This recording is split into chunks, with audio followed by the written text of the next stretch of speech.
అయితే నేను అంటి పాపని ఏం తెస్తున్నానంటే నేను బాత్రూమ్కి వెళ్ళాను.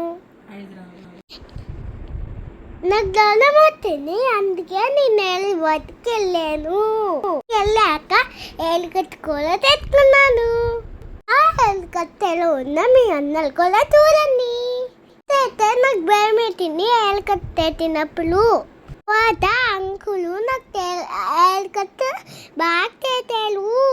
ఎలుకట్టు చేనులు ఎలా వచ్చిందో మీరందరూ చూసి చెప్పండి. ఇల్లుకి కనుక నా ఎత్తే నచ్చితే కామెంట్ చేయండి. అదే మీరు కూడా ఎలుకట్టు వేయాలనుకుంటున్నారా? వెళ్ళండి, తెలుసుకోండి. ఓకే తక్కి బాయ్ బాయ్. తెలుసుకోరా ఎలా ఉందో కామెంట్ చేయండి, కొట్టండి.